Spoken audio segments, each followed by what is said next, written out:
I'm all right. I was trying to remember the ways in which we've come across each other because we certainly, well, I know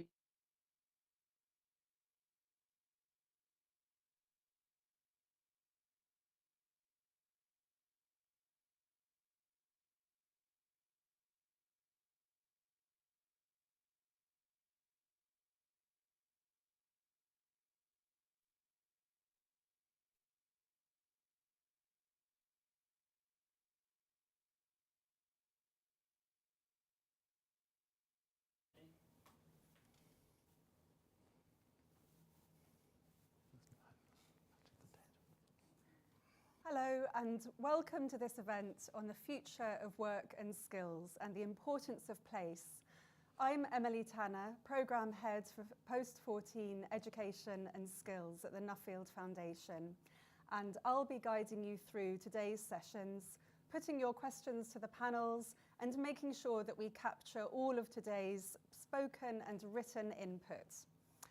The rapid changes in the UK labour market, prompted by technology and social and economic forces, are important to understand both for economic policy and to ensure that people and communities can thrive. And today's event centres on 3 research programmes that explore the future of work and skills through different lenses.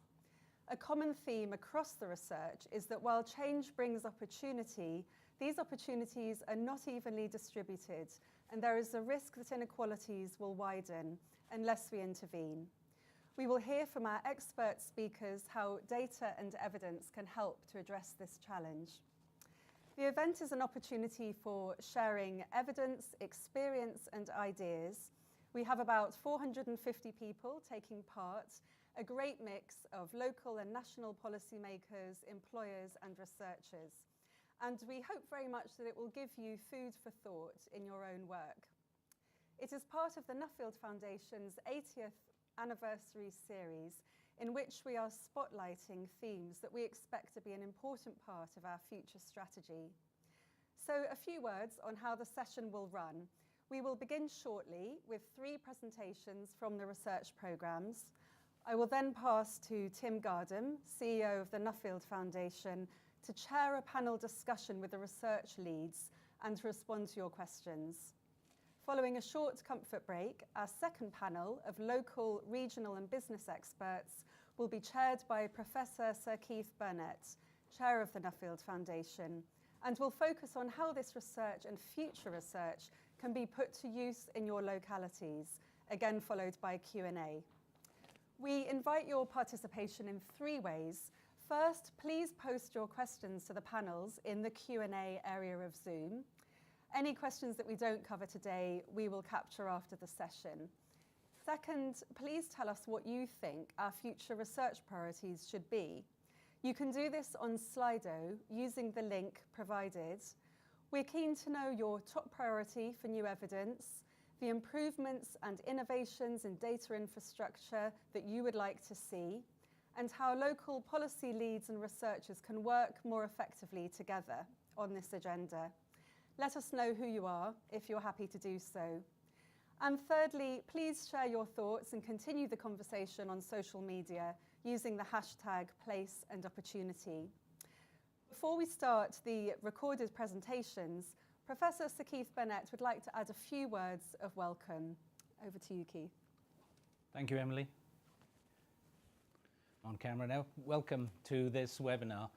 I just wanted to spend a few moments properly welcoming you, but also to say just how important this work is to the Foundation. As Emily's told you, you're going to hear about 3 major research programs that we fund, but they really are core to the thing that the Foundation was set up by Lord Nuffield for in the first place. We're looking really to get advice, information, ideas about how we make the United Kingdom, in its broadest sense, a great place to work and live in. And you're going to hear about work of the research we funded, and I'm very grateful for the social scientists who've been involved in that research. Without it, we could not have these presentations, we could not have the good stuff that the United Kingdom needs. And then later on, as Emily said, I'll be chairing a group where we'll hear from regional leaders who will give their input to it and give their reflections on what we hear. So I personally I'm welcoming you, but also really looking forward to the discussion today. So I'm going to hand back to Emily now, who will carry on with today's proceedings. Great, thank you. So now we have the presentations from the 3 research programmes, and we're going to hear first from Lindsay Judge from the Resolution Foundation, who's going to tell us about the Economy 2030 inquiry that reported last month. My name's Lindsay Judge, and I'm Research Director of the Resolution Foundation. The UK has huge strengths as an economy.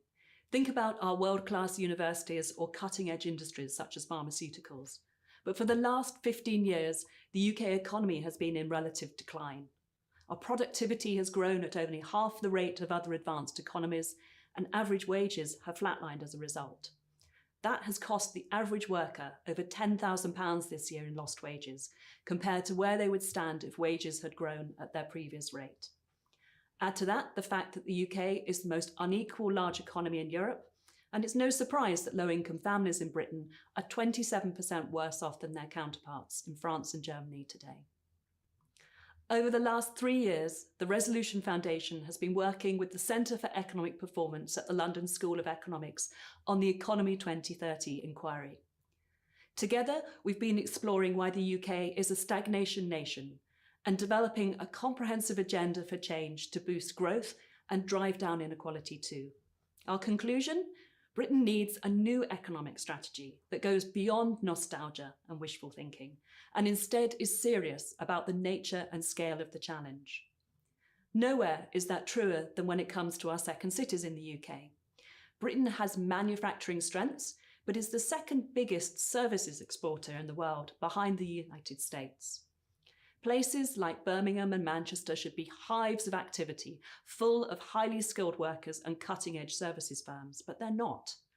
Instead, both cities have below average productivity, low investment, and a graduate premium that is little different from their surrounding regions. Turning the fortunes of our second cities around is crucial, not just for their residents, but also for the nation. Successfully reducing the productivity gaps between London and Manchester and Birmingham, so they are similar with Paris, Lyon and Toulouse, would boost national output by 1% a year and transform the living standards of near 6 million people living in those areas, and that would raise median incomes by £2,400 a year across Greater Manchester and by £1,700 across Birmingham. So how can that be achieved? We know that highly productive firms generally choose to locate in places where there's a large pool of highly skilled workers. But in this respect, our second cities do not perform particularly well. Birmingham has the lowest share of graduate workers of any major UK city. And with a graduate share of just 39%, Manchester lags behind places like Bristol, like Glasgow and London on this measure too. We estimate that Birmingham and Manchester together need around 345,000 more graduate workers to provide the skills that high-paying, knowledge-intensive firms need. Realistically, only a small share of this can come from upskilling the existing adult population in those cities. Instead, the bulk of this much-needed highly skilled workforce will come from inward migration from other parts of the region and nation, alongside better retention of recent graduates. But that could be different in the future. If Manchester and Birmingham schools performed better, far more of this much-needed talent could be homegrown. The leading role graduate workers will play in a higher productivity UK does not mean we should take our eye off the rest of the workforce. In a flourishing economy, well-paid sectors such as financial and business services should be employing almost 3 times as many people with below degree-level qualifications than they are currently. So why aren't they? Well, because our education and training systems do not support workers to develop the right skills in the first place. For example, 30% of 18-year-olds are not in education or training in the UK today, many more than in comparator countries. When it comes to higher education, the Robbins principle ensures that all qualified people who wish to progress to university are able to find a place. This principle is entirely absent for vocational training. Instead, the funding for further education over the age of 18 is capped, and that needs to change. An apprenticeship place should be available for every qualified candidate, and we need demand-led funding for all forms of further education. And there are other systemic problems in the labour market we need to address. Good work is the bedrock of a fair economy, and a key part of that agenda is the minimum wage. It's hard to overstate what a policy success the minimum wage has been. Introduced cautiously, ramped up recently, it has driven down rates of low pay over the last 20 years, especially to the benefit of young, female and/or ethnic minority workers. But we need to go further and set the minimum wage on an even more ambitious trajectory with a 73% of average earnings endpoint kept in mind. And alongside low pay, we also have to tackle poor conditions in the workplace. Over the last 2 decades, lower earners' job satisfaction levels have fallen even as the minimum wage has risen. Work for many is increasingly characterised by precarity. There are 1.2 million zero-hours contract workers in the UK today. Half of shift workers get less than a week's notice of changes to their hours. And in the absence of a decent sick pay system, many low-paid workers have to live on £44 a week when they are too ill to work. We need better national rules and regulations to ensure that those on the lowest earnings enjoy the same rights that higher paid workers take for granted. But we also need to innovate institutionally to protect worker rights still further. We know there are problem sectors in the UK economy where issue builds on top of issue, and social care is a perfect case in point. Our research suggests that minimum wage underpayment is rife in the social care sector, that workloads are often dangerous, and that pay progression is minimal. We need sector-specific good work agreements negotiated between employer and employee bodies to tackle the problems in sectors like this, alongside a new single enforcement body to robustly enforce labour market rights for all. A good work strategy would benefit workers in all parts of the country, and so too would more investment in infrastructure and the public realm. Birmingham, for example, urgently needs a mass transit system. Half of the area's workers cannot reach the central business district within 45 minutes today. But we should be open-eyed about the scale of the investment needed. This would require doubling the size of Birmingham's metro network and improving its bus routes at a cost of £5.4 billion by 2040. To put that into context, that vital investment is bigger than the entire Levelling Up Fund, which currently totals £4.8 billion. Overall, though, the Economy 2030 inquiry shows there's no excuse for fatalism. Other countries do better than us when it comes to growth and inequality, meaning the UK has huge catch-up potential. And we don't have to be best in class, as rich as America or as equal as Scandinavia. Just moving to a situation where the UK matches the average income and inequality of peers such as Australia and Canada, France and Germany would see the typical UK household be £8,300 a year better off as a result. Finally, if we want to boost growth and improve the prospects of workers in local areas, we have to face up to the fact that the UK is a highly centralised economy. Local leaders can only go so far in setting priorities for growth or reducing inequalities for their residents today. If we want to see the UK take off economically, and we really do, we need to give our local leaders the political and fiscal powers to drive the long-term and strategic change that the Economy 2030 inquiry shows is so long overdue. Now we move to our second presentation on Skills Imperative 2035, Essential Skills for Tomorrow's Workforce. And we're going to hear from Lisa Morrison-Coulthard and Luke Bocock from NFER. Hi, I'm Luke Bocock, a Research Director at the National Foundation for Educational Research. And I'm Lisa Morrison-Coulthard, also a Research Director at the National Foundation for Educational Research. Artificial intelligence dominated the headlines in 2023, and 2024 is likely to be no different. Technological breakthroughs will continue to change the jobs that are available in the labour market and the skills that are needed to do them. The effects of automation and artificial intelligence will be further compounded by social, environmental and economic changes, including those brought on by Brexit. These changes threaten to make existing skills challenges worse. These don't just cost the economy, they have damaging consequences for individuals who cannot access satisfying well-paid work and they threaten to widen social inequalities. There is currently no coordinated plan across government to address the growing challenge of skills shortages. We need that strategy. But to develop it, we first need a detailed, data-driven understanding of the future demand for skills and anticipated mismatches between supply and demand, particularly for the skills that will be most utilised across the labour market. We need to identify the groups in the labour market most at risk from anticipated changes and to understand the factors most strongly associated with young people's skill development. We also need to draw lessons from high-performing countries and how their education and training systems compare with our own. Then we need to use our research insights to identify how best to respond to the challenges ahead.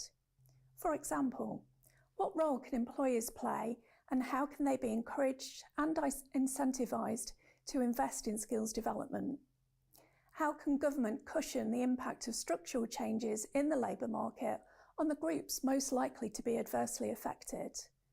And how can educators best prepare young people for jobs of the future? Together, we need to understand how we can help more individuals already in the workforce to upskill and reskill for the future, how government can help increase young people's average skills levels, and how educators can best support the development of young people's skills. Skills Imperative 2035 Essential Skills for Tomorrow's Workforce is a 5-year research programme which is developing insights into each of these areas. We're 2 years into the programme and this is just a little of what we've done and what we've learned so far. Initially, we worked with Warwick Institute for Employment Research and Cambridge Econometrics to anticipate changes in the jobs that will exist in the future. Our baseline employment projections capture the impact of both industrial and occupational change on jobs, and our alternative scenarios model the impact of a faster uptake of automation and AI. These scenarios make the same assumptions about job displacement, but different assumptions about job creation. Whereas the first main scenario projects new job creation mainly in the tech sector, the other scenario places more emphasis on job growth in education, health and care services, a human-centric model. By separating out the negative and positive impacts of the adoption of automation-related technologies, we show how the structure of employment is likely to be disrupted, highlighting those areas where significant job losses might be expected and contrasting them with those where job gains might be anticipated. As you can see from this chart, our projections suggest structural change in the economy and labour market will continue, slowly but steadily, impacting the jobs available and the skills needed to do those jobs. While some industry sectors are set to form a greater share of UK employment, for example non-market services, including health and education, others, notably manufacturing, will experience significant job destruction. Millions of jobs could be replaced by technology. Some sectors, such as transport, will experience significant displacement. Substantial changes are also expected in the occupational structure of employment, with some occupations, for example, care workers and programmers, expected to grow, whilst others, such as administrators, receptionists and warehouse operatives, are likely to decline. Most new jobs will be in professional and associate professional occupational groups, with the number of professionals growing by nearly 20% between 2020 and 2035. This trend towards continued employment growth in higher paid, higher skilled jobs, coupled with a decline in lower skilled jobs, is important because it increases potentially the risk of displaced workers becoming unemployed unless they have or can acquire the necessary skills to upgrade into other growing areas of the labour market. To identify the skills anticipated to be most widely utilised in the labour market in 2035, we worked with economists at the University of Sheffield, combining our employment projections with profiles showing the mix of skills that will be needed across different occupational groups in the future labour market. Our research clearly identified a set of skills used most intensively in employment today, for example, communication, collaboration and problem solving. And projecting forward, there are changes in the relative importance of different skills, but the top 10 skills in highest demand in 2035 will be broadly the same as in 2020. Demand for these skills, which we call essential employment skills, will increase across the labour market, and by 2035, new jobs will be primarily created in occupations that require these skills to be most heavily utilised. Using our projections of the top skills for employment in 2035, together with the findings of an earlier literature review for the Skills Imperative 2035, we were able to identify 6 essential employment skills. These are collaboration, communication, creative thinking, information literacy, organising, planning and prioritising, and problem solving and decision making. Employers report experiencing a double skills gap, a lack of both technical skills and transferable essential employment skills that are crucial in the workforce. Surveys dating back to 2011 have consistently shown that employers struggle to find staff with sufficient essential employment skills when recruiting, and that they feel some people in their current workforce lack the essential employment skills they need to perform their jobs effectively. However, our understanding of skills gaps in the current workforce is heavily reliant on employer perspectives, and minimal attention has been given to the possibility that workers' perspectives may not align with employers, and that these perception gaps may have important implications for how to address skills gaps. We are extending the existing evidence base by gathering the missing perspective, the worker perspective, of their skills, behaviours and attitudes, and the skills needed to do their jobs effectively. To do this, we've developed the NFER Essential Employment Skills Survey, a first of its kind instrument for comparing the supply of essential employment skills with the level and importance of these skills needed in people's jobs. Over 11,000 16 to 65-year-olds have responded to our survey, which will allow us to project how skills mismatches are likely to change between now and 2035. We can't wait to share our findings with you this spring. Our final presentation is from Berta Roenkool and Magdalena Sofia from the Institute for the Future of Work about the Pissarides review of the future of work and well-being. Hello, I'm Magdalena Sofia, sociologist and postdoctoral researcher at the Institute for the Future of Work, focusing on the voices of workers for the Pissarides review. Hi, I'm Berta Roenkool and I'm an economist and postdoctoral researcher at the Institute for the Future of Work. I work with Magda on the Pissarides review and my focus is on labour market and skills. The review is looking at how new technologies are changing work, and the research that I'm involved with is examining how regions across the UK, down to the granularity of individual counties, differ in their path towards technological transformation. We are also looking at how skills requirements are evolving as a result. To help us understand these changes, we use a variety of economic and labour market data to analyse trends. A key element of this work is the construction of the UK's first disruption index. The first dimension of the index describes, looking county by county, the extent of technological transformation that is being experienced. We have found significant regional disparities in technological transformation factors across the country. Helping to drive that disparity are incoming flows of venture capital investments, R&D expenditure, and the creation of patented technology, all of which are concentrated in a very small number of regions. The second dimension of the disruption index measures how ready each region is to translate this digital transformation into positive change for workers. This regional innovation readiness is aggregated from measures of local education, skills levels, and infrastructure factors such as the availability of high-speed digital connections. In September, we published a study led by Professor James Hayton based on a survey of 1,000 UK firms, which asked them about the technologies that they have adopted and the impact on jobs and on job quality. A key finding was that innovation readiness significantly changed how technology adoption affected work outcomes.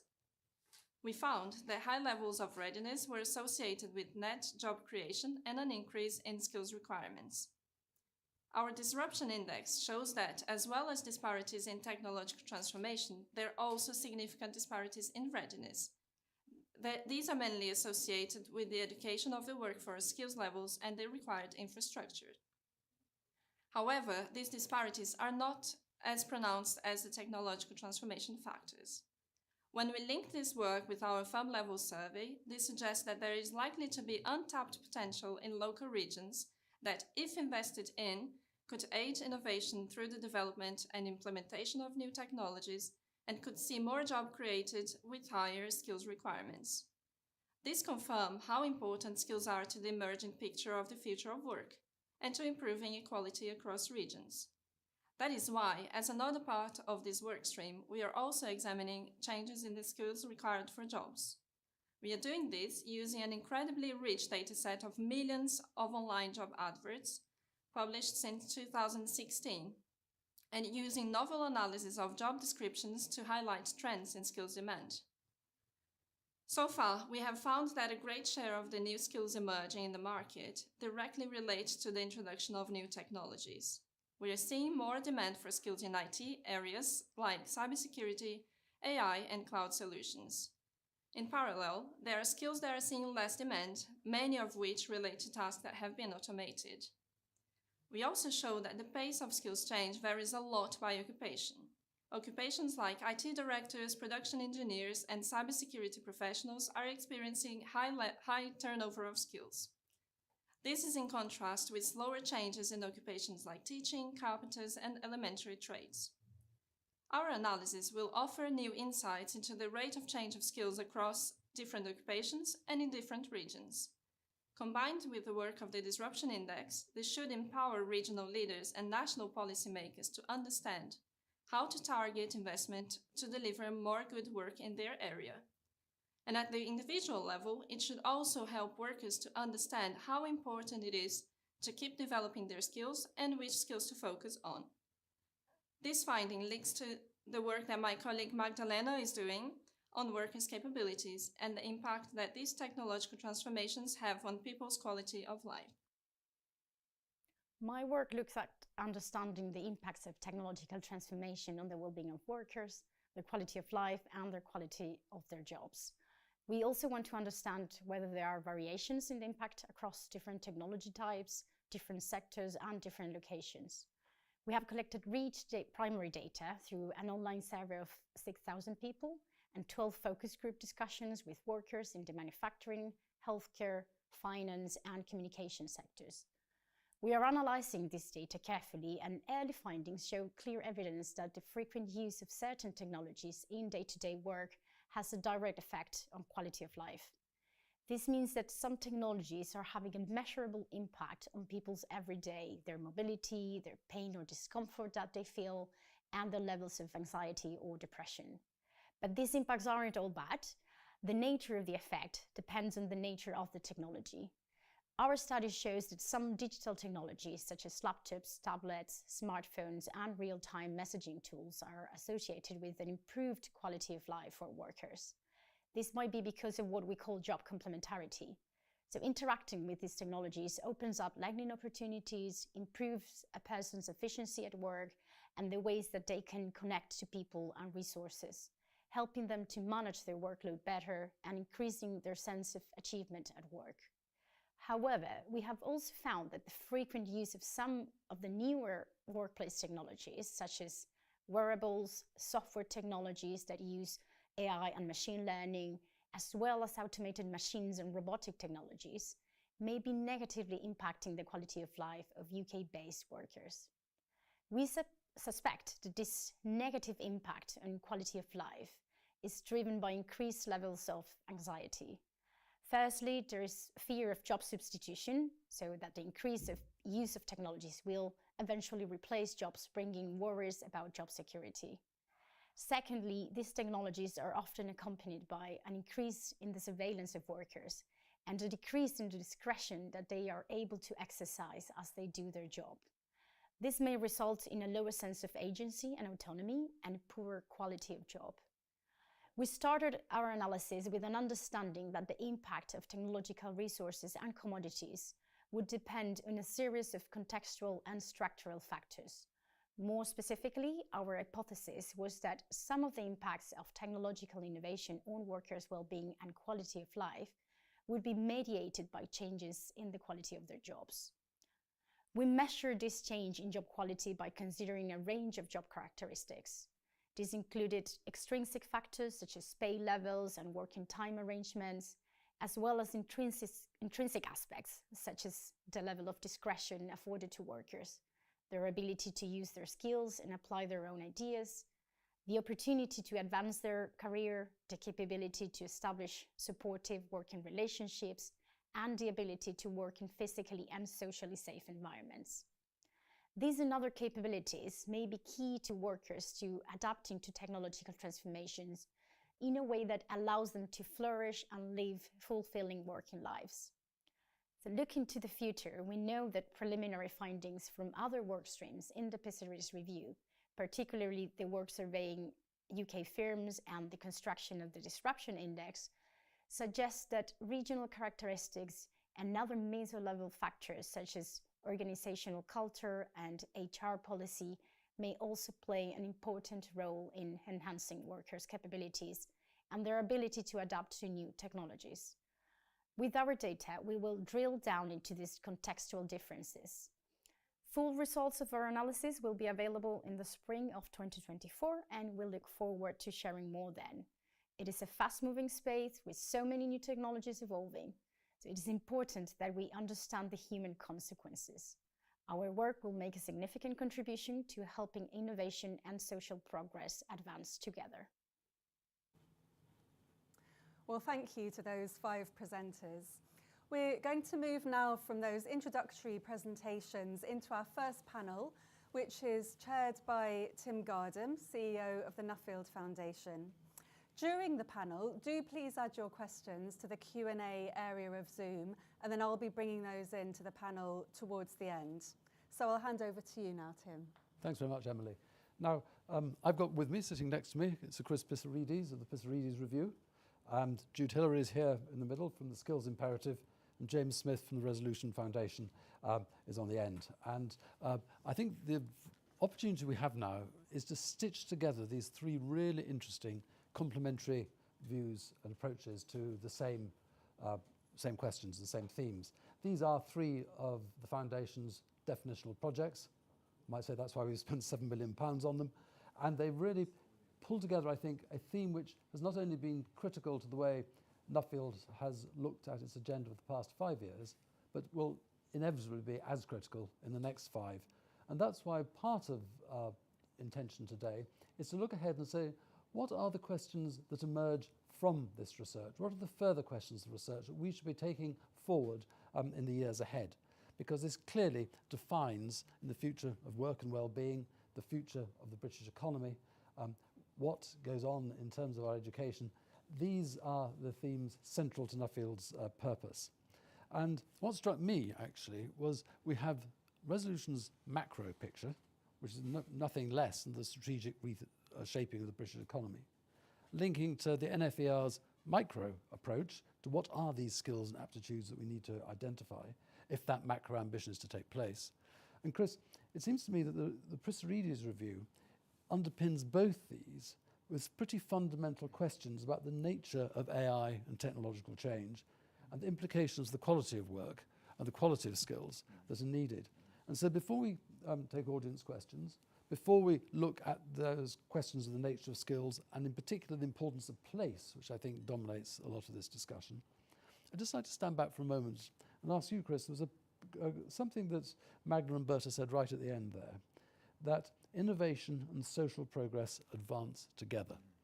And I think the question I'd like to ask you is, how far is this exponential wave of innovation that we're seeing with digital technologies and AI different in kind to previous moments of technological disruption and change? I mean, if I was sitting here not talking to you, but say to Sir John Stuart Mill at the end of the 19th century, he would probably have looked back for all the suffering of the 19th century. Innovation and social progress had advanced together. Do you think that is in doubt? Do you think that, or is it something which is likely to happen? Is it preordained, in other words? Well, it's a very good question, and thank you very much for asking. But first, let me thank the Nuffield Foundation for their generosity of funding this, and how grateful we are to be put together with these other complementary groups. As you said, it's absolutely the case. There is macro, there is micro, and we're discovering that there is both, and we're putting them together. Now, in terms of the innovation, I absolutely agree that this time is different, but not different for the reasons that we hear very often in the media, that there's never been anything like this, it's bigger than before, and all that. I don't think we can rank technological innovations to those size and influence until much later in their life, and we are not there yet with AI. Where it's different is that John Stuart Mill and Keynes, I would have thought up to the very recent times, up to Alan Turing, if you like, they would have said that technological innovation and social progress are going together. The best example, in my view, is electricity. When electricity was invented, we could light up our streets, we could electrify our homes, and eventually, in fact, soon after, we had access to a whole wealth of domestic appliances that made domestic work much easier. It freed loads and loads of domestic workers, mostly women. It freed them from those low productivity jobs in the home, some of them unpaid, if they were members of a family, and go out in the market and do other things they wanted, and for sure they found more interesting. That's not the case with AI. Here we have a choice how to apply it.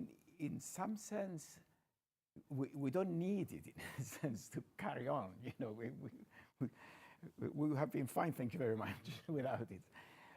But given that we have it, we can use it to our benefit and to achieve much more greatness, if you like, in our social life.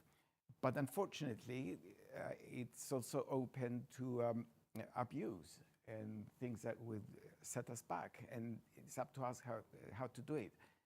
I can give you many examples. I can take just one very simple and very quick, because I realize there will be other interesting things that we hear over there.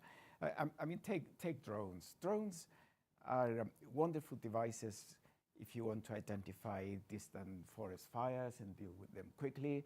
In agriculture, they have a lot of use. You can identify areas of ripe produce, so you target your collections. You send robots to collect it, in fact, related technology. You could identify dry areas, so you water them. You target your watering. You don't just open the floodgates and flood all the fields because somewhere they might need water. All those things are beneficial for the environment, for the productivity of agriculture, for everything else. But at the same time, drones could be developed into the lowest cost mass-killing devices, because they are not manned. They go there independently. It doesn't matter if you lose them, and they can do a lot of damage. Also, this sort of bifurcation, Magda was saying in that presentation just now, applies to the workplace too. I was very interested by her differentiation between, in shorthand, what she called smartphone technologies, which increase empowerment and efficiency in people's working lives. And then those other technologies which increase anxiety, which are quite coercive, surveillance and less discretion, which seem to undermine agency. And I was wondering how you see this. To what extent is there a capacity in this digital transformation to actually reduce productivity and to lessen work satisfaction and hence the well-being that you're looking for? There are devices that complement labor, and smartphone devices could do that. Of course, they could also be abused. You know, when the boss is not looking, then you take it out and you start chatting to your friends. So that's another we need to be aware of. What we are finding is evidence that workers like the complementary devices, individual laptops, means of communication, either phone or other means. But they feel threatened, partly things that they don't understand what they're doing and what the intentions of management are.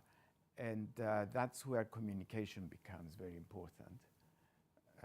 Treating workers as your stakeholders, as a part of the group that is producing whatever the company wants to produce, or devices that they obviously see that they could be doing the things that they are doing, and therefore they might be losing their jobs. And at the same time, communication again would help. And what would especially help there, and would completely remove this fear, is a good system of training and adaptation to the technologies that the company might have. And we have examples of companies that are doing it. They are the champions of the future. That's where workers feel happier. But the majority of companies are not doing it.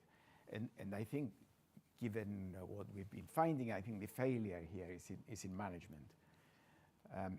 It's the management system that we have, especially in this country, actually. The Americans and the Germans are doing better, I think, there. Managers don't get themselves involved with their workers and at their workplace to the extent that there will be free exchange of ideas and free role-changing training, so that any equipment that comes in becomes complementary to labor rather than competitive. It could be done. The CBI admit that it's very difficult. We know that I would be better, but we don't know how to do it. That's in print. It's not something I heard confidentially from them. I think that's where we should be focusing. That's interesting, because not only the issue of management, the issue of policy too, James. Listening to the Resolution Foundation's putting forward its vision, the issue of good work and how good work in policy is enshrined is absolutely critical to this, isn't it?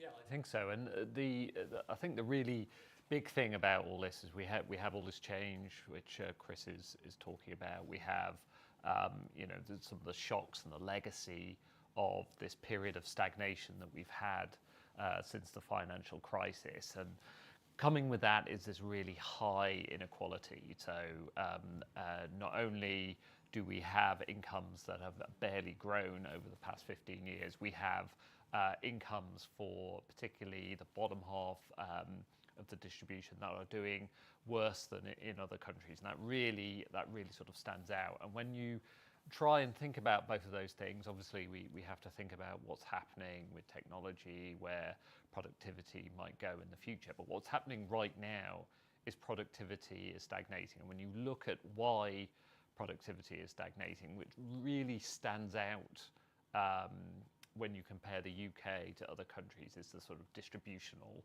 aspect of this geographically. So our cities, our big cities outside of London, are doing much worse than those in some other key countries. So if you look at Manchester's level of productivity compared to London, it's about a third lower. If you look at Lyon compared to Paris, it's more like 20%. So there's really big differences. And we're an economy, as we've been hearing about, that is well placed to take on new technologies. We have specialisms, and as we heard about in the presentation, that focus on the service sector. I think that the UK is amazingly the world's second biggest exporter of services, given the size of the country. It's obviously quite an achievement, and really doubling down on that and trying to use that to leverage good jobs. And then using policy to turn that into higher living standards across the board. That feels like the real heart of what's a combination of things that can address that low income, high inequality problem that we've got. We'll come back, I think, to place and geography in a moment, because that's clearly key to this. But I think what's striking is how both from the Disruption Index and the Institute for the Future of Work, the skills and job matching from NFER, and Resolution's commitment to the doubling down on the services economy, it takes us to the critical issue of what sort of skills as well as what sort of jobs. I'm going to turn to Jude now. That we saw in two of those presentations, clearly, as you put it, the growth is going to be in professional and associated professional jobs. That there will be need for expertise in technological literacy, cybersecurity, AI, cloud solutions. But I think what's interesting about your work is it suggests that essential employment skills are much broader than that. And I'm quite interested for you to say a little bit more about what I thought was a really interesting insight, that a lot of the skills that we're teaching now are going to be equally in demand, but we're going to need more of them. And so in this question of continuity and change, where's your research taking you on this? So I just echo Chris's sentiments at the beginning. Thanks very much to Nuffield Foundation for funding this really exciting project. We started out by looking at what jobs are likely to exist in the future. So we forecasted what the labour market might look like in 2035, and then from that we forecast what skills will be needed to do those jobs. And what we found actually was that the top 20 skills that are in use today are actually going to be the same skills that are going to be needed in the future. And we identified the top 6 actually, which we call the essential employment skills, which were mentioned on the film there, which as I sort of say, they're the skills which are in most demand today. So what's so exciting about that finding? Well, the thing is actually what we're going to need is more of those skills, but also a higher level of those skills. And the reason we need a higher level of those skills is much of the job growth that we're forecasting in the next 15 years by 2035 is actually at the top end of the occupational hierarchy. So it's professional jobs and associate professional jobs, and to a lesser extent caring and leisure jobs, occupations.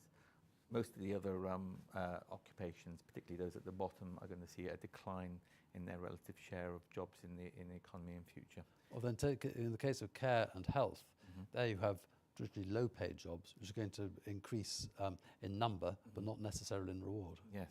Well, we haven't looked at those sort of micro effects, but yes, with an aging population, you would expect there to be an increased focus on care in the future, and with people having potentially more money at the top end of the distribution, leisure opportunities too. But in terms of, if you like, teaching these skills, collaboration, communication, creativity, problem solving, they're much more broad spectrum than, for instance, I'm going to turn to Chris here actually, because I saw a really interesting interview you did with Bloomberg just at the end of last year, where you challenged the Prime Minister on the emphasis in increasing STEM subjects, saying actually the sorts of skills that we need in an AI world should not be defined just as STEM skills. They're far more multifaceted than that. Just say a bit more about that. I absolutely believe that actually, based on the basis of our work. I mean, because of computers and programming and new things coming on the market all the time, we think, oh wow, we're going to learn STEM, we're going to do the next programming, we're going to have a startup, and we're going to become very rich and very famous very quickly. It just doesn't work like that. A very small number of people might do it, but the vast majority of jobs will need what I call in this interview actually empathy skills. There is the health issue. There are the person-to-person services. What you call people skills, I think, in the video, and that's where we should be specializing, or other office jobs. Now, we do need some technical skill. We do need mathematics. It doesn't matter. Forget mathematics now and never again, or forget how to do basic computing. Whatever job you get, you need to know how to work with basic software. But whereas when we were looking at skills, we were looking at millions of advertising, as Bertha said, and when you look back, even 6 years ago, the main skill that was required in computing was internet browsing, ability to deal with retail platforms, being able to work with Microsoft Word and spreadsheets. Those are not mentioned anymore because they're part of our basic knowledge. But you do need to know how to use the Microsoft Office, or any job you get. But that's not what we mean by STEM. You don't need the very highly qualified ones, because you learn, you become a super programmer, you learn programming, you develop some super AI project, and then that project does the programming much better than you. I mean, look at ChatGPT, it's much better programming than most. And that's why I use the phrase that many STEM skills are sowing the seeds of their own destruction. So, I mean, taking that to you, Jude, as you have this quote, there's no coordinated plan across government to address the growing challenge of skills shortages. Seems to be a separate question too. Is government clear? Are we clear about the nature of the education that we should be providing? Well, I mean, that is one of the challenges. So I would argue that they're not there yet. Certainly, the education system very much is about acquiring knowledge, and there's a lot of noise about it needing to sort of adapt to develop skills in future. And but there are a lot of challenges already with the education system in this country. We have this enormous disadvantage gap, which is actually worse than it's been for the last decade. Our post-16 outcomes are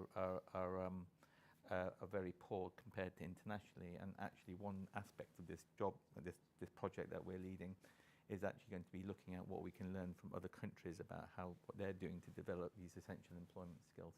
So, but there's a big conversation to be had actually, and we're bringing the evidence to bear. We haven't hit the education bit yet of our study, but we're certainly going to be looking at some of these things, such as how young people develop skills while in education, and how skills develop depending on different routes that you take from education to work, etc., which will hopefully inform this debate. But certainly, without having done the research, I think one of the big questions will be how are we going to help our young people to develop these essential employment skills while they're in the education system.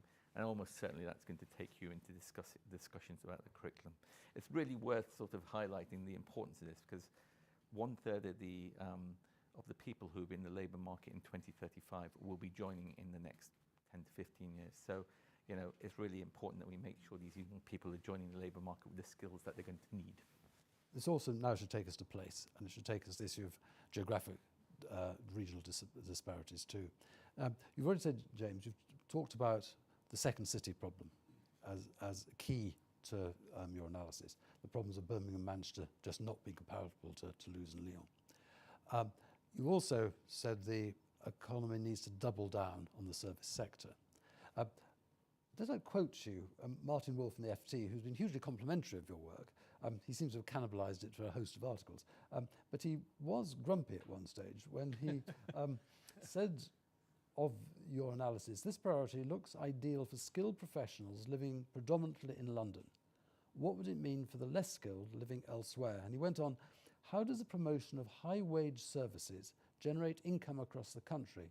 It would surely end up concentrating more population and wealth in London and the southeast. The scale of shift that you're requiring is quite colossal, isn't it? Yeah, I think so. And there's certainly a grain of truth in what Martin is saying there. So what we're doing is we're looking at how you would improve productivity, what really stands out, what are the big gains that you would have to make, and improving services, working in your big cities, because that's where services thrive. So you take the strength of the UK in terms of its very clear international advantages in terms of producing services, and you combine it with where we're weakest geographically, and you bring those two ideas together, and then really trying to address that is a coordinated, it's city design, it's transport, it's skills, it's migration, and it's thinking about change and how things can move forward. But I think it's very important. I mean, we touched on social care, for example, as an area that's clearly going to grow as society ages. What I think we need to do is really think about how to generate good jobs that will provide high levels of income, living standards going forward, and will drive growth overall. And doing that is really focusing job growth in your growing sectors. So that's your services strategy, that's cities, but it's also thinking about how you make sure there are good jobs all across the economy. So, for example, in making sure that you enforce standards across the labour market, making sure people have hours contracts that reflect the actual hours they work, so 0 hours contracts being the most egregious example there. So making sure that you don't have jobs with poor prospects in terms of pay and training in any sectors, including, you know, the sectors are going to be spread beyond cities. So I think there's very much a cities focus in terms of growth strategy, but I think the offer has to be beyond cities. It has to be good jobs in places around the country, not just in cities, and not just services. So services obviously are very important, but you know, the UK has a clear strengths in manufacturing sectors as well that we can double down on, and bringing together trade, geography, and labour market policies with a range of other policies. That's what the Economy 2030 inquiry is all about. And I think, you know, it's really to the credit of Nuffield, LSE, who we've worked with, the Resolution Foundation, that we think in that joined up way, and that's the way we're really going to break out of some of the problems you described earlier. Coming briefly, Chris, I know we've got some questions that are coming. I'm going to invite Emily in to ask them in a moment. But Chris, what did you want to add? No, I wanted to say, although, I do agree that we need to focus on things that are the same, but one thing we intend to do more of, because we're seeing some signs in the data, is that Manchester and the Merseyside, Lancashire area, they are showing signs of revival in new technologies and attracting investments in these new venture capital investments. It's the first signs that we see of that kind of activity outside London, and I agree with Martin Wolf actually in that it's very difficult to break the monopoly of London in business services and finance. I'm not even sure if it's worth breaking it actually, because you do need this agglomeration, you know. But there are things, new age manufacturing and all that could be done elsewhere, and we're seeing signs that at least the Manchester area is picking that up, and we'll intend to do a lot more work in the final months of our project on that. And this is what Keith Burnett will pick up with the second panel in a moment, precisely these issues. But I'm now going to turn to Emily, who's been listening to what people who are listening want to talk to us about. Yes, and thank you very much to everyone who has questions. We've had some really fascinating ones. I'd like to begin, first of all, Jude, if I may pose one to you. We've heard a lot about regional and local areas and the importance of those in what we're talking about. We haven't heard a great deal about the extent to which all the projects have covered the whole of the UK or not. And I wondered if you could just say a few words about the extent to which perhaps Skills Imperative has, and what's the same, what's different, what do we need to be thinking about? So the Skills Imperative does, to some extent, cover the UK, and in some places covers just England, and there are good reasons for that. So the labour market projections that we produced, we have in conjunction with yourselves and with DFE, we produce subnational breakdowns by country and by regions within country, also by mayoral combined authorities, etc., etc. So that's a very good place to start if you're looking at changes between countries. It's been a while since I've looked at the differences between countries, but certainly I think England will see most of the growth alongside Scotland, if I remember correctly. But in other areas of the study, we've looked primarily at England, and that's primarily to do with the data sets that are available, which they're not comparable between Scotland and well, other countries outside of England. So you're not able to do the same analysis, but where we can, we are looking across the piece. So, but you know, in terms of the skills that are needed, you know, in England, the essential employment skills that we're talking about, you know, these are the ones which are most in demand in England now. We think they're going to be most in demand in England in the future. We have no reason to believe that that's not the case in other countries within the UK. So. Thank you. And if I might just change tack a bit, because we've got so many different topics raised. Chris, we had a question around the efficiency benefits, potential benefits of new technologies, and the extent to which those are shared evenly between employees and employers. And one question specifically from Joe Ryle about what promise AI and technology has for a shorter working week. Is that something that has come up at all in your review of around well-being and job satisfaction? Yeah, it has come up. It has come up a lot actually, because there will be the opportunity to save working hours. Now, some people interpret that as loss of jobs. I don't think that's where it's going to show up. I think it's going to show up as changing roles and a set of tasks that people can do within a company. And because the expectation is that productivity will go up in adopting AI and the new automation technologies, one way of taking those extra gains is in the form of fewer hours of work rather than higher pay. Obviously, you cannot have both unless you have vast increases in productivity. And there is support for that. We see it in surveys of workers that they'd love to have more flexibility. Many, I've seen a survey recently, about 30% of workers would love a 4-day week. And we're moving in that direction. We do know that with countries that experience increases in productivity, they do reduce their hours of work. So I see that moving in that direction, either an extra day off or in flexibility in the time, working from home, fewer hours and that kind of thing. Interesting. It's a hugely topical area, so I'm sure we'll hear lots more about that.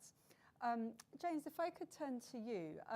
We've had a few questions around the employer perspective on this, and in particular, why is it that employers are investing less in skills over time when what we're hearing today is that the labour market's moving towards higher skilled work? Why is that, and what do you think can be done about it? Yeah, it's a really key topic this. So, if you look at the UK relative to other countries, what really stands out in terms of looking at the differences in how productive we are is, if you compare to a country like France, workers have much less physical capital, software, computers, but also buildings and plant and machinery and that sort of thing, than those other countries. That's a key thing that's holding us back. And part of that's about the weakness of the economy. Part of that is about that we've had since the financial crisis. Part of that's about some of the policy issues, so high uncertainty post referendum. That's all been a big headwind to investment. But there's really key things that I think we don't talk much about, like ownership of firms. We don't have particularly strong ownership of firms. We don't have good incentives to reallocate highly productive workers or physical capital to more productive firms. So trying to reduce and get some of the bottlenecks out of that system. So we can do that through the tax system, you can do that through the planning system, but really, thinking beyond the very obvious things that are up in lights holding back investment, I think is key. That's interesting. And then we had a question which I thought was really interesting about this challenge that there's something of a disconnect between the predictions of skills demand and what people see as the kind of real actual labour market, where there are a lot of low-skilled jobs and a lot of people coming out of education system, as you mentioned in the Economy 2030 inquiry, with low skills. So what is it that explains that? How should we be thinking about that? Is there anything that anyone wants to add around that? So skills, so I think. Well, so one of the things we did actually, as you know, Emily, is we've done this employee skills survey.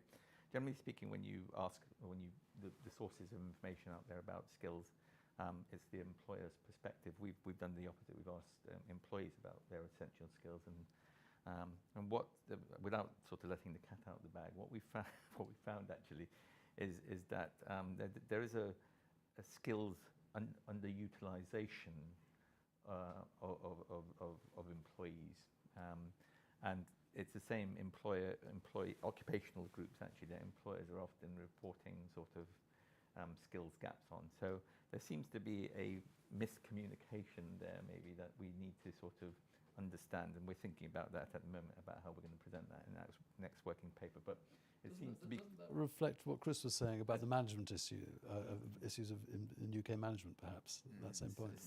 I'm just about to sort of say that it's consistent with both of what these other studies are sort of saying. But it's giving that employee perspective, so that's really interesting. Thank you so much for that. I think we're pretty much out of time, Tim, so back to you. Well, I think we now are going to break. Looking to Emily for my instructions here. I'd like to thank our panel very much indeed for a fascinating discussion of their projects and where they lead.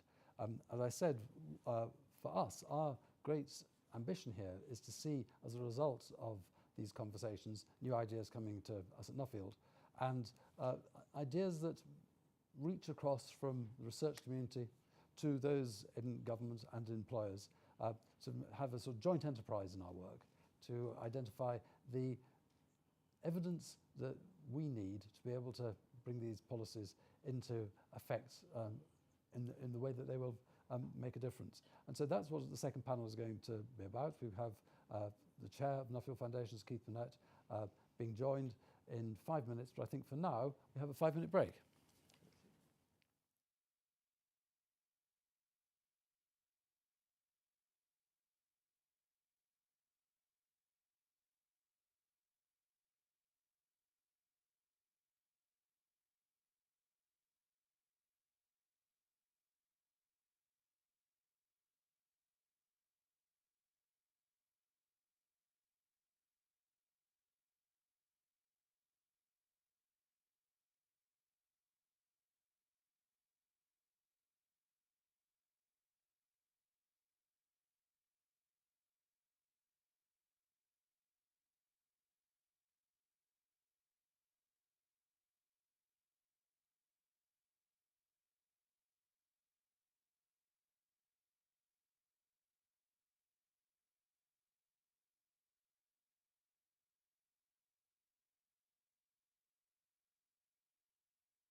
To me, that, yeah.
welcome back from the break, everyone.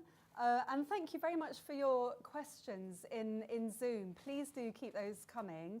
We've had some really fantastic questions, and do keep those coming for the second panel. And again, I'll bring them in towards the end. Thanks also for the contributions to the Slido, the responses to our questions to you. We really want to know what you think, so please do add to that as well. And now I'm delighted to pass to the chair for our second panel, Professor Sir Keith Burnett, who's going to introduce, say a few words and introduce our panel. Keith. Well, thanks again. Thanks for coming back. It's a real delight actually to move to this second part of our webinar, because we've got some great people who've been listening and thinking about the research that we've been hearing about. So first of all, thank you very much to the presenters and to the people who've done that work. But I'm really delighted actually to introduce the panel now. Can you hear me, everyone? Can you hear me okay? I'm just checking whether you can hear me correctly on there.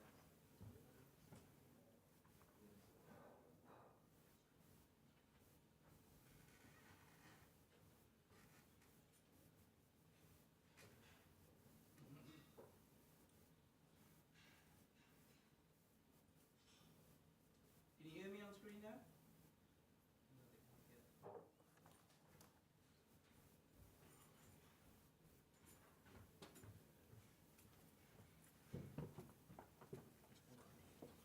Can you hear me, guys?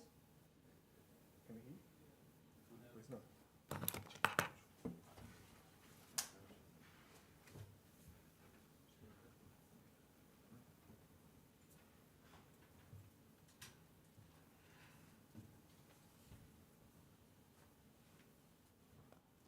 Can you guys hear me on the screen? No, Jürgen can't yet. I can't saw Kirsten.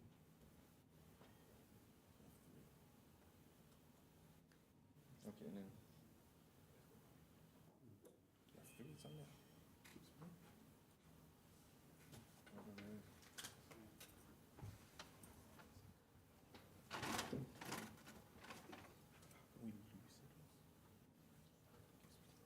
So, can you hear me? Not showing anything yet? Nope. Can you hear me? Jürgen? Yes? Oh, great. Wow, wonderful. Gosh. Yeah, Thank you we can hear you now. Well thank you for being so patient. Wonderful. Just a few technical hitches here. Nothing to worry about back here in London. You know what it's like. It's a very primitive culture here in the south compared to what we have in the north of England, you know, and I'm getting used to it, but it can be tricky, you know. So anyway, it's a great pleasure to welcome you back to the webinar.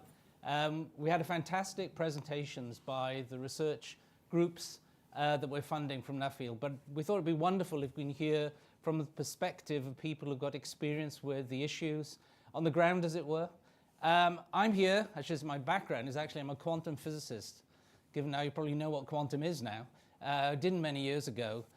But the reason why this is so important to me, I should say, is I come from a family of industrialists in South Wales. My father ran the Rhondda Group Training Association, and my father-in-law was principally responsible for the construction parts of the Margam Works in Port Talbot. So my background was actually in skills and technology.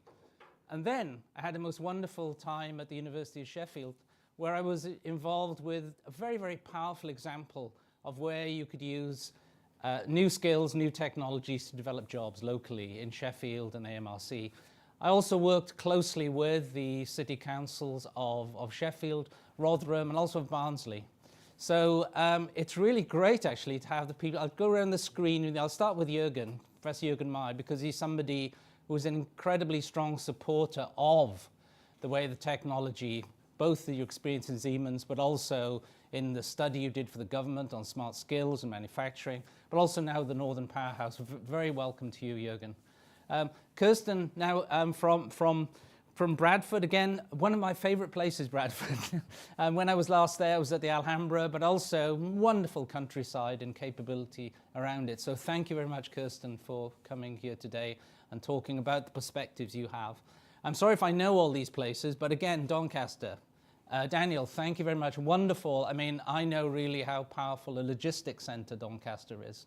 how wonderful the communications are there as well. So great you come here as the Chamber of Commerce to explain about it.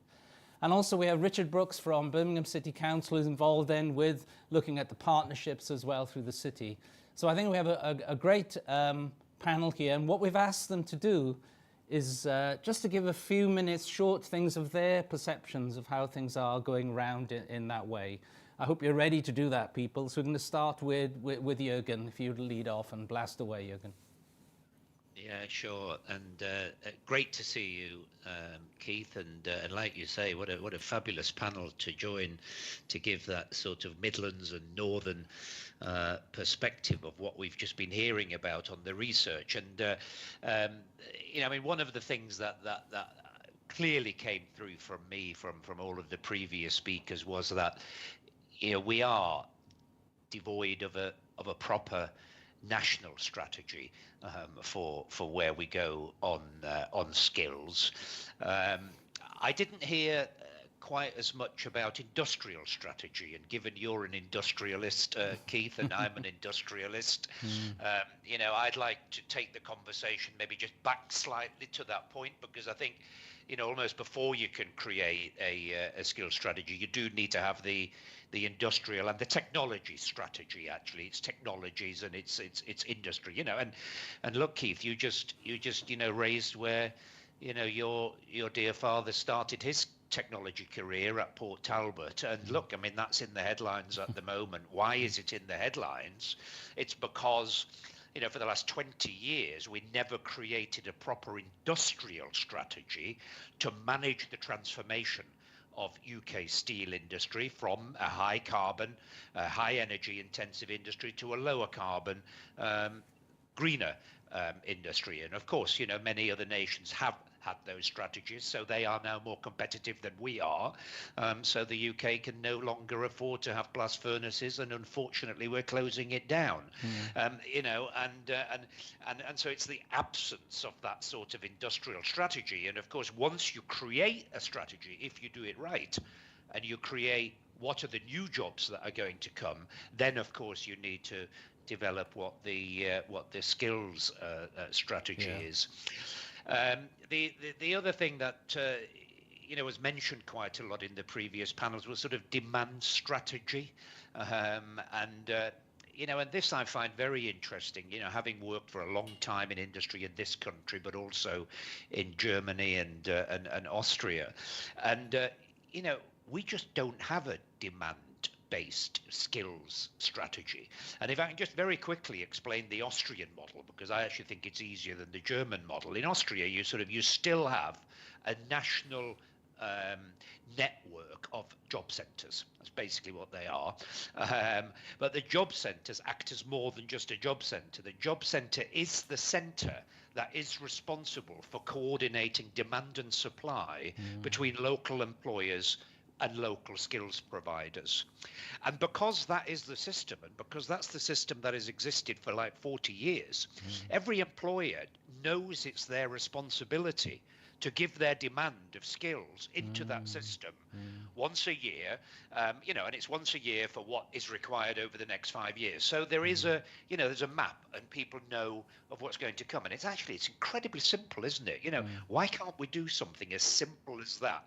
And instead, you know, we sort of, you know, keep inventing new and fragmenting things. So, you know, that was one thing. You know, what can we put in place that's really very simple? And then the final point, you know, because I've only got a couple of minutes. My final point is that, you know, we really do need to prioritize apprenticeships, further education, and you know, and technology skills more. You know, just looking up the statistics, and in the UK, it is now 4% of our workforce that go through a formal apprenticeship route, 4%. And actually, the number has dropped off since we introduced the apprenticeship levy. Great policy that was. And, you know, and in most industrial nations, and again, you know, whether that's France or France was mentioned in your discussions, or Germany, you know, it's somewhere between 40 and 60% of people that go through those sorts of, technology apprenticeships. And by the way, that's technology, arts, crafts. Yeah. It's Broad quite sense. a broad. And we just need to find something that is a complete reset. In terms of that, not all of the skills that are required, especially where we're going in the future, is of that, fundamental academic need. A lot of it is academic mixed with, technical skills, and actually is very much mixed with, again, what another piece of your research was talking about, and I wrote it down here, is the skills of collaboration, problem solving, and communication. So it's more of those sorts of skills, and a lot of that tends to come through, what I would call sort of apprenticeships, further education type training. So I'll leave my initial opening remarks there and look forward to the discussion. No, thank you, Jürgen. I very strongly agree with the point of view you're putting forward. Kirsten, do you want to pick up some of those ideas or your own perspectives on? Absolutely. Yeah. No, thank you, Keith. And again, great to be part of this. And actually, I had a brief encounter with the Resolution Foundation's work as part of the advisory panel. So I've had my arguments with Thorsten Bell in terms of the overwhelming focus on service sector and not looking at the place of the manufacturing sector and the wider non-market sectors, although I think my experience of social care, it's been quite marketized in some senses. But anyway, that said, and I was a bit struck by the lack of looking at the whole of the UK, because if I was to look at the Centre for Cities report this week, it does show a real difference in Scottish performance of Dundee, Aberdeen, Edinburgh, Glasgow in terms of graduate pools of labour and productivity. And actually, I think we need to be more interested in England, and I say that probably as a Scot with a bit of bias, but in what is happening in Scotland, and that's not to decry the levels of deprivation. But anyway, look, I want to say a little bit about Bradford, and then some of the frustration that we continue to look at the levels of disparity that we look at, and some of the thoughts I have about the kind of policy direction that would be helpful, but then also the research questions. And the thing to think about Bradford, you mentioned Alhambra, we're going to be city cultured. Put that to one side. We're the youngest city in this country. Wow. We are 35% under the age of 20. We're globally connected, 150 languages spoken. We are digital natives largely, and hugely entrepreneurial. That has to be a huge asset for the growth of not just the North UK and the productivity journey. So why are we looking at such stuck statistics that show, that kind of the level of disparity that continues? Because the UK's performance on these metrics is parlous.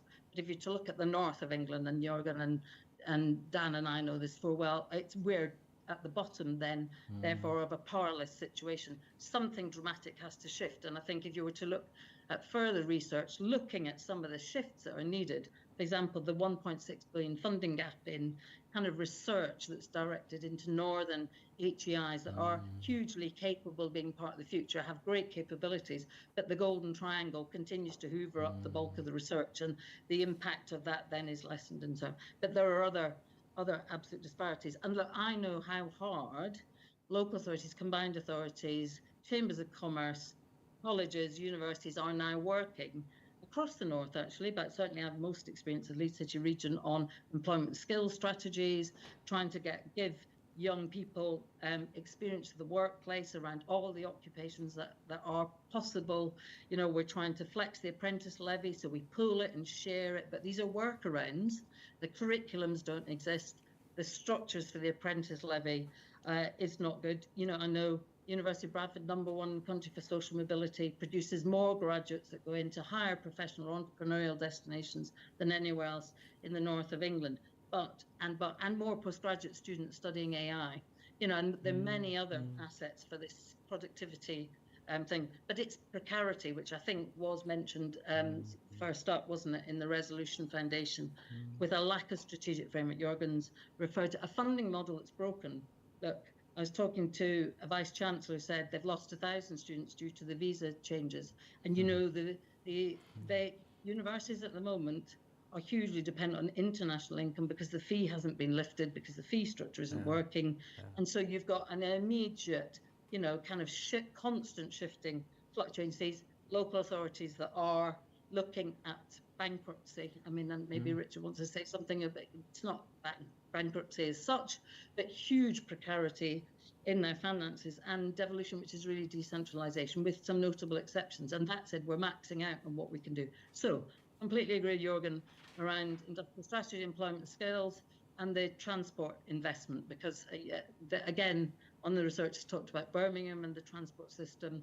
You know, Bradford is the 5th biggest city in England, and it's not on a national rail connection. You shunt in and out. So that's why we've made such a big case around connectivity. But I have to mention, you know, before you even get off the ground on any of these agendas we've talked about, fiscal reform, business rates, council tax, revenue raising powers, flexibilities, devolution, proper devolution to unlock the potential of sub-regional systems, got to happen.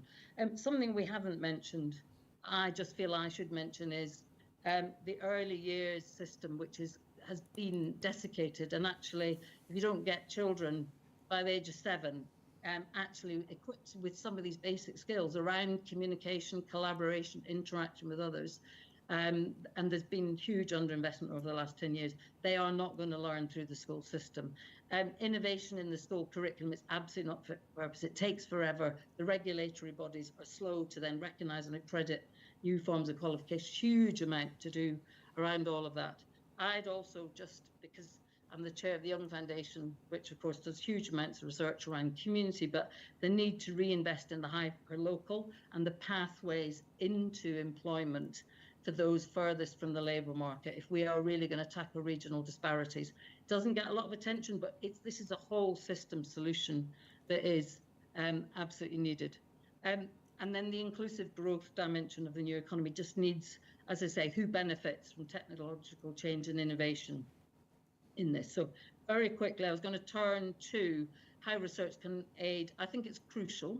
I'm director of the Yorkshire Policy Engagement Research Network, which is systematically building relationship between universities and the local and combined authorities, and defining research agendas and connecting them to policy development and investment decisions.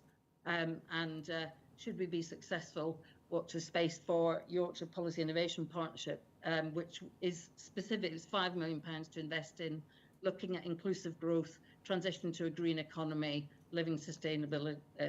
So we are building locally active research systems at regional and sub-regional level. I also directed the Bradford, Better Start Bradford and Born in Bradford kind of research programs. I think they're incredibly important, but the really important thing is learning to speak each other's languages, building a shared infrastructure for research, that we all understand, and linking it to the process of policy development, innovation. And finally, I think we wanted, in terms of further areas of research, I've got 3, which actually I think were all mentioned already, but I do think this thing about rapid curriculum innovation, I was struck by that statistic about how little teaching is being transformed by technology at the moment, when I know, what's the figure? 60% of kids are now using ChatGPT, right, for their studies. Actually, there's a real need to look at the education system and how young people are learning and the skills that teachers have, and also moving. You know, I remember my daughter did art at university and social media. She knew much more than any of the lecturers at her university, which is a good university. It's well rated for the degree she did, but they were educating the educators. So let's start to flip these things around, co-produce curriculum systems and get regulatory bodies. First thing. Second thing, desperately need to look at managerial organizational culture in this country. Could not agree more. Mastering control, empowerment, democratization of the workplace. If the tech is going to reduce the demand for managerialism, let's make sure it empowers people within a kind of acceptable framework. And the final thing, again, it was mentioned, is flexibility in the employment contract. I mean, that 4-day week for productivity, the dramatic difference that would make for women in the workplace, well, women and men, but can I just say it's usually women who still bear the cost of childcare. And it's a huge constraint, childcare sufficiency at the moment, and the cost of sufficiency.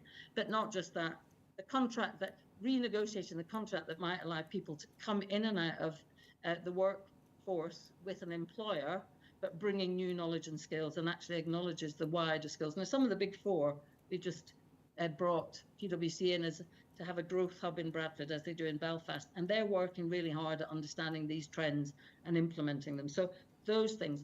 For me, there's also something which is little talked about the informal economy. It's huge in some of our big cities, and we don't understand it. We don't understand how cash is being, how wealth is being created and distributed. But when you have huge amounts of cash brought into the banking system, it would be good to understand the skills mix of what's going on in that economy and how we might capture some of that entrepreneurialism. Thank you. I can say more, but I'd leave it there. Thank you very much, Kirsten. And Richard from Birmingham. Thank you very much. I'm going to say much less. I mean, I suppose I'd just make 3 points, each fairly briefly. So I'm the director responsible for strategy at Birmingham, but I'm also responsible for a load of other things, as is the way in local government, including our cost of living response, our digital and technology services, and a whole load of our kind of corporate enabling services. And I suppose it's worth just reflecting to people, what it's like at the moment in the sector, and what it's like being in a big local authority which is in intervention and financial distress. And I suppose the key thing to say is there is just a huge contrast at the moment between the opportunities of the city and the capacity of the local authority to respond to them. A couple of years ago, when we weren't facing quite the same challenges, there was just an enormous field of opportunity, I thought, for us to make better use of data, better use of research, to engage with our partners more effectively, to tackle some of the complex issues across the city. And a lot of those opportunities are still there, but the capacity of the organisation to take those opportunities is now just hugely under pressure. And I'm absolutely certain that it's the same across whole chunks of our country at the moment. Our local authorities and other parts of government actually, and that is just that feels awful. That feels it's really the same awful, Richard, it's the same thing with the university further education colleges as well. They're very pressed again for the reasons that Kirsten said. But anyway, do go on. So you've got so there's a city, and I'm sure Bradford and lots of other cities are in the same situation, where you've got these kind of hotspots of opportunity, where you can see what needs to be done actually to take advantage, to create innovation, to create jobs and wealth, and the public authorities are just hugely constrained from being able to, it's a very important point. So I guess two slightly more positive things. One is the kind of research that we've been discussing today, I think, is phenomenally important. And people mustn't think that just because there are these kind of tectonic plates of finance and intervention sort of moving, it's not important. I think it's phenomenally important. Things like the Resolution Foundation report that we were talking about earlier, which Birmingham participated in, really important, and important at lots of different levels. And I suppose lots of people here will concentrate on the kind of technical, the data, the insight, but I just wanted to draw attention to the fact that actually the kind of top level messaging that is important for politicians and public discourse is equally important. So it's really easy in local political environments for the debate to be about how important the suburbs are and the less sort of well-served areas of the city as well as the city centre. And although manufacturing is, of course, important, it's really easy to be nostalgic, especially in a place like Birmingham or, other places where you've got incredibly strong history. Whereas actually, when you look at the really hot opportunities now, they're in a range of sectors, and certainly, high-tech manufacturing is not actually the main opportunity for us in Birmingham. And so just getting across some of that messaging, you've got to invest in your city centre, you've got to lean into your strengths. It's a wonderful city centre, actually. I mean, I think the work that the city did in transforming the city is fabulous, right? I mean, it is a wonderful place to be. It's a fab city and that's why we've got loads of people relocating business to us. And you've got, Arup and PwC and HSBC, Goldman Sachs moving into the city. It's crazy, but that's the city centre, and it's a 1.2 million person city. So, so research really important, and the multi levels of its impact. I just wanted to draw attention to. And then thirdly, the importance of supporting the kind of local data and innovation ecosystem. Yeah. So we've set up a Birmingham City Observatory in the past couple of years, and some of the innovation that is helping to drive is partly there's a sort of research side of it, but there's also things like, by creating the capability to use census data at the local level effectively and to make it available to people, we're allowing, for example, our local colleges, further education colleges, to predict the nature of local demand. Local supply of, it's demand in a certain sense, but local supply of young people from different areas of the city, of different ethnicities, with different socioeconomic backgrounds, and then to plan outreach courses that meet them in an incredibly granular level, down to output area level. Wonderful. And that kind of ecosystem, I think, is still one that that local authorities can support, and that the people in this workshop and seminar are encouraged to reach out to. But just looking back to my first point and then finishing, just conscious that at the moment the capacity to respond is that's right. difficult. Anyway, I'll stop there.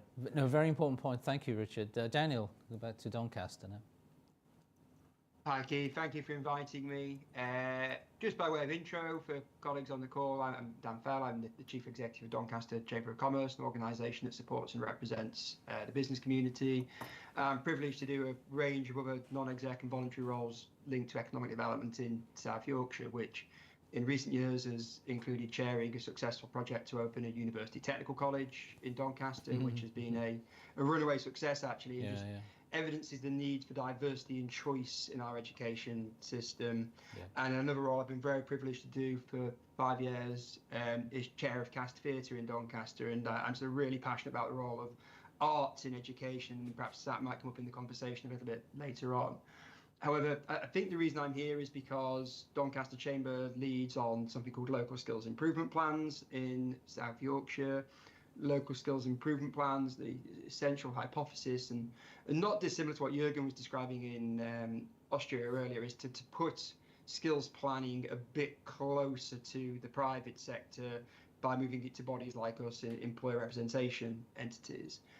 I'll confess I'm slightly agnostic about the policy. I'm not sure that we're any better or worse than people who've gone before us at holding the pen on sort of authoring those plans. But what I do think we've been able to be is 2 or 3 things that are quite critical. Firstly, we've been good compilers of evidence for our public sector partners in South Yorkshire, and we've got elegant partnerships where we can sort of dock that in well to organisations like our Male Combined Authority, the FE sector, higher education institutions. I think we know to tilt in some sort of thought leadership and some good innovative ideas from industry and the private sector about how we might create a stable skills system, but that's got the agility and dynamism that sort of employers covet. And I think we've also been able to play sort of a really good convening role to get our system aligned and working well. And it feels like we're actually achieving that in South Yorkshire at the moment. That LSIP produced a raft of recommendations of all these reports do. 4 things I just want to highlight as sort of themes from that. 2 to sort of make us sort of put our head in our hands. 2 to give us actual reasons for sort of optimism and that. The ones that sort of worry me a little bit more are, I should be careful how I say this, bearing in mind the community of interest I represent, but we measured on digital skills, and there was a real lack of imagination about how employers were responding to that in terms of sort of game-changing technology and the opportunities there. And I'm afraid I had far too many survey responses back telling me about kind of basic IT skills and so forth, which was a bit sort of bit worrying. And it also highlighted a lack of attention that we pay to middle management in our skills systems. We talk quite a lot about leadership, we talk quite a lot about entry-level jobs, but there's a fundamental point that people leave bad managers more often than they leave bad organisations. So there are 2 things I think sort of worry me a little. More reasons to be cheerful, 2 things. Actually, I got a real sense that we talk down our skills system far too much. We're a bit deficit based of this conversation. There's a lot of good things going on that employers are responding well to. And also, I was really heartened by how sort of liberally and laterally employers are thinking about where talent came from in our communities in a really meritocratic way. The challenge is often just that last mile support that connects kind of hidden talent to hidden careers in our system. Conscious of time, so just my sort of final points. we've got loads of exciting growth sectors in South Yorkshire, advanced manufacturing, which you will know well, Keith, green mobility and so forth. But we also have risks. That sort of logistics, warehousing stuff you talked about in a place like Doncaster means we've got double the national average of jobs at risk of automation. So that's a huge thing we have to wrestle with here. One thing I don't think has yet come out in our conversations today is just the micro and SME nature of our economy. 90% plus of our businesses employ 10 or fewer people. So whilst I'm relatively optimistic for the future, if we get our head round proper industrial strategy, maximise kind of skills devolution opportunities, we have an uptick in employer investment, that will only work if we think deeply about real-worlding our policies and plans in the context of a micro and SME economy. Well, thank you very much. We've gone around. I'm going to pick up on a couple of the points that have been made, and then we'll go to some questions from outside. I mean, the first thing we come back to, I think, is the idea of we talk about skills, but actually I think the bit that Chris Pissarides was talking about is the culture in terms of how training goes on. And, I've been talking about that since my father again talked about it when he talked about investment in skills at middle management level. And I do think that's right. That's a very, very powerful issue throughout British culture, in fact. But what it comes back to, I think, in some ways is what you were saying, Daniel, about how you have the diverse set of training that's needed. We do have a kind of sort of monolithic higher education system that's tuned to particular needs, particular conceptions of what middle-class parents want, in a sense, things of that sort. Whereas the adaptive needs, which local communities can have, local business communities, are very much lacking. Now, what I've seen personally in local authorities, comes back to what Richard said, is a lot of interest and understanding. But I think that if you're going to do that, you do need much more substantial devolution and much more money associated with devolution as well. So if you look at the local partnership deal that went to South Yorkshire, for example, very welcome, but in my mind, still tiny compared to what the needs would be and what, say, Daniel, people have spent. I don't know if people want to comment. So I think actually, if you're going to have adaptation to the local needs, to industry and things like that, you're going to need more money in terms of local voices. I don't know if you would agree with that, Jürgen, being running the Northern Powerhouse. No, I mean, look, you're absolutely right. So, I mean, I was really struck by what Richard said about, there's so much more opportunity than there is capacity to deliver. And actually, part of the capacity is to help, especially those micro businesses that Daniel was talking about. And when I led the Made Smarter review that you referred to earlier, which was all about looking at, why is it that, especially those sorts of small to medium-sized micro businesses, why are they not investing more and getting themselves ready more for digital IT, and therefore why are they not investing in the skills of their people?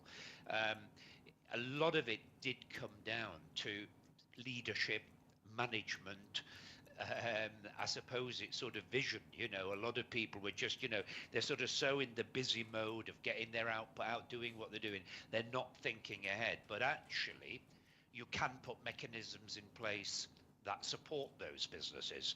And indeed, Made Smarter was one of those policies where there is a leadership program, a mentoring program.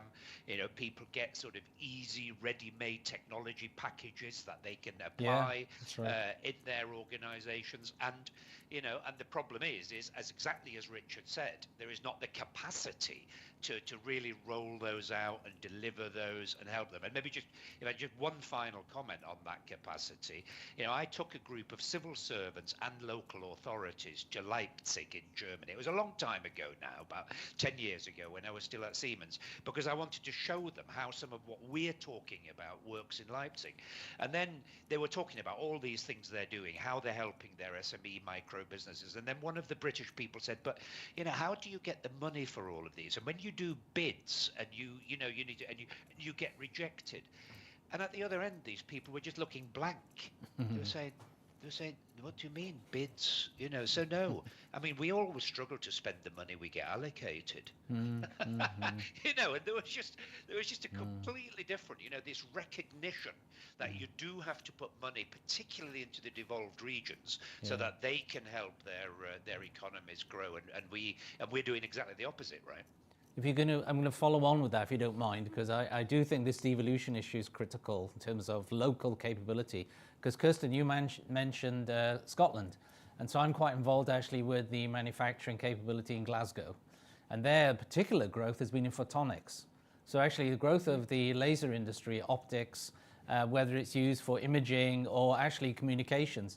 In fact, the lasers in Glasgow, but in Glasgow, do the machining of the phones you've probably got. They actually then, the machines are taken to China and actually machine a lot of the frames for iPhones.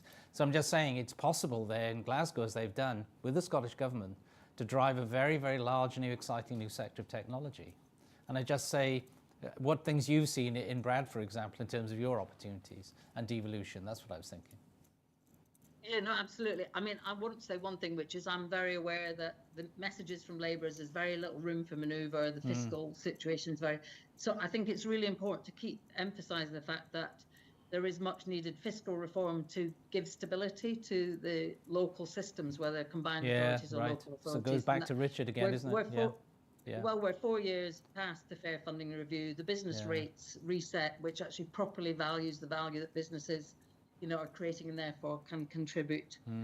Even a penny of national insurance coming to local systems to invest in infrastructure training would make a huge difference. So it's a combination of reform, redistribution, and avoiding, as Jorgen says, abortive costs of bidding for. You know, I think we spent 300 grand bidding for the Levelling Up Fund only to be told we were ineligible because we'd got money in the first round. It's ridiculous, that sort of situation.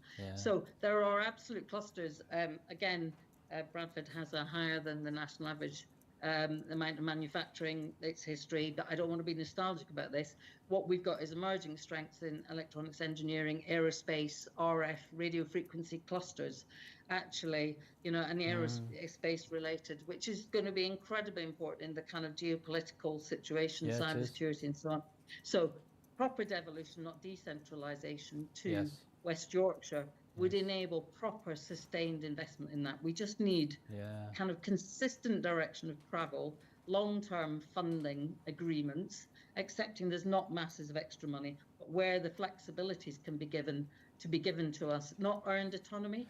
So, if you were to see some of the negotiations that go on around spending small amounts of money, you would be horrified at this. So Kirsten, follow up on that, because I mean, if we believe, which I do actually, that in fact it is possible to spend very effectively in terms of future investment in local things. I mean, Richard's talked about the opportunities.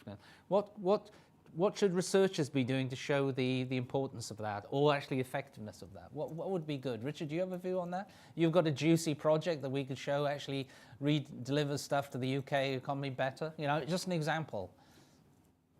You don't have to have it, but if you do, it'd be great. We'll nick it. I have one example. It's not related to the economy. Richard, did you want to come in? I mean, just slightly glib comment, right? But most of the people on this call know what needs to be done. The government and the Treasury will not do it. So we need to keep on banging away at, you know, some of the things that would embarrass people into, you know, with a barrage of evidence and argument and, you know, clever articulation about what they need to do. I'd be tied up in negotiations over footling aspects of funding when we've got, you know, hundreds and hundreds and hundreds of funding streams coming into one organisation. Every one of them has got... That's a very important point. Daniel, do you want to come back on that? Sorry, Kirsten. Daniel? It's all right, it's fine. Yeah, I mean, I can only concur with colleagues about the ridiculous abortive effort that goes into these competitive bids, where often we're pitting our economies against each other for resource, which is ridiculous. But it's not just the abortive effort that's the problem, it's the inability to then know what tools you've got in your kit so you can act strategically as a place, you know, when you've got tiny little piecemeal bits of resource coming in. So that's one issue. The other issue I'd highlight is there's a lack of consistency from the centre in terms of its response to devolution. So on the topic of the skills and people that we're talking about today, I remember when South Yorkshire put its original devolution bid in, and now hands up, South Yorkshire made a bit of a cock up of that because we then started to snatch a bit of defeat the jaws of victory by fighting amongst ourselves for a few years, but that's not the point I'm making today. The point is that we sort of put skills asks in. We understood our end-to-end skills system really well locally, and we put asks in to departments that then were BIS, business and industrial strategy, Department for Work and Pensions, and DFE, and we got as a region 3 very different responses back from the centre. We got pretty much everything we asked for from BIS, a few crumbs off the table from DWP, and an absolute drawbridge up from DFE on this. So if we're going to do sort of skills devolution, we've got to do a proper job. But it's incumbent on us as places not just to moan at government about that. When we do get those opportunities, we have to do them well, and we have to have a greater appetite for risk and more trust in ourselves than I think we do currently. So I think we've got to look in the mirror about what we can do better ourselves, not just moan and groan at the centre. Good. Thank you. So we're going to move over and then, Emily, back to the outside world. Well, Thanks thank you very much, Keith, and thank you to the panel. You've stimulated a lot of questions and thoughts from all the participants, so thank you. And I've only got time to touch on a few of them, but a lot of them have been around devolution, as you would expect. I'd like to take one that's got a slightly different angle. It was mentioned about the decline in the number of apprenticeships, particularly for young people over recent years since the levy. But I know at the same time that there are examples of really fantastic opportunities in some areas. I wondered if any of you had some examples that you could give from your own areas where employers are offering apprenticeships and they're providing that kind of ladder of opportunity, and what might we learn from those across the country and UK as a whole? Anyone want to go on that? Kirsten? I'm happy to come in if no one else is. So I think one of the things that we've done is to step into the apprentice system, which is like the local authority and employers and the colleges. So for example, taking the transactional overhead cost of managing apprentices, particularly if you've got small and medium enterprises. To Dan's point, the vast majority of companies in Bradford haven't got the kind of bandwidth to be able to manage the apprenticeship system effectively. So if you we have a skills house which is working both with young people entering the labour market and those furthest from the labour market, and trying to tailor and adapt. Also for certain sectors like the cultural sector, almost impossible to actually have proper apprenticeships, but negotiating with colleges around development of curriculum, things that can be accredited. We've done quite a lot of that, and we've backed that up with, we haven't gone down the route of UTCs, but we have industrial centres of excellence led by employers against each of the growing sectors of the economy, which are 14 to 19 experiences of the world of work, working with schools, young people and the employer, that then leads into a curriculum pathway and often into apprenticeships. And also maxing out and graduate apprenticeships has been really important, because that kind of continuous development of the workforce, as we've said, has been the focus on that's been diminishing. I mean, I look back to the days of investors and people almost with a rosy glow, and it wasn't perfect as a system, but how many people really pursue anything of that nature anymore? So a few thoughts there. Thank you. Richard's going to come here. Can I make a quick policy point here, which is, so there is a policy problem that we can solve tomorrow about apprenticeships, which is that the apprenticeship levy, if it's underspent, gets clawed back by the Treasury. And you've got loads of organisations, including loads of public sector organisations, that underspend their apprenticeship levy. That's right. Treasury has, who cares, right? They love getting the money back. We could ring fence that money to local apprenticeships provision. Other organisations could. Yeah. Oh, sorry, Richard, I spoke over you there. But just to, given I raised this point, just very quickly, there are lots of local good examples going on, and Kirsten mentioned, one of your colleges, you mentioned UTCs. I can talk in Greater Manchester what some of the further education colleges are doing here. So there is local excellence. The problem is that's also our problem, because in the lack of a national framework, everybody sort of makes it up locally. And what we need is a national framework that employers can understand, and then leave the local devolved powers to implement with excellence, rather than coming up with lots of different structures and different frameworks. So so it is, we need that national framework, and then leave it to locals to actually deliver it. I agree. And then I think my last question to you, slightly provocative perhaps, is where would you land? Slightly provocative perhaps is where would you land in terms of, do we need some different systems structurally in national government? Like, do we need a Ministry of Work, as a question put forward from Andrew Webster, or is it more about how you operate at local level and how devolution is organised? Happy to come in on this. I'm quite ambivalent about what we sort of call the various ministries or how we organise ourselves. I think that's not, it's important, but it's not the crux of the issue. However we organise ourselves, though, we must leave things alone. Like, we have absolute initiative-itis in this country, particularly on skills policy. Get it right and then don't touch it for 10 years. That's the key thing with this, because it is so hard to sort of constantly reconfigure, and the short-termism is absolutely crippling the economy. So don't mind what you call it, but get it right and don't touch it for a decade. Yeah. Okay, well, shall I wrap up? Yes, I think we will wrap up now. Can I just come in quickly on Yeah, go ahead, Richard. Yeah, sure.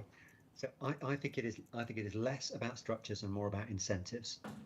Where are the incentives for the major institutions to prioritise these sorts of issues? DWP doesn't have them. Local authorities have very weak incentives in this area, very weak, virtually no statutory duties.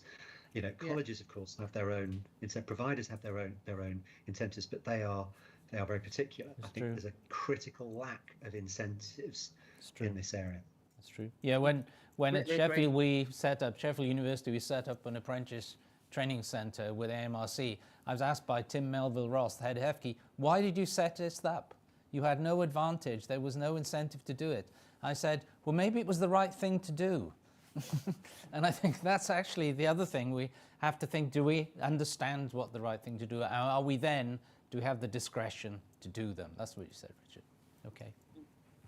Great. Well, thank you very much. I'll just say a very few words to close our session today. Really thank you to all of our speakers and contributors. We are hugely grateful for all of your input, and you've given us a huge amount to think about. We've covered so much today, so I know that I for sure will need some time to digest all of that. As Tim mentioned and Keith mentioned, this is such a crucial area for us as we look ahead to our strategy development. And we really see today as the start of a conversation about where better data and evidence can improve opportunity, and also where the Nuffield Foundation, where we should be putting our focus. So thank you very much for your contributions. We will leave the Slido open until the end of tomorrow. So that will be there in case you have any further thoughts and want to add to that. And do share thoughts with us directly if you would like to do so. So we hope you've enjoyed today. We certainly have. And thanks again very much for joining us.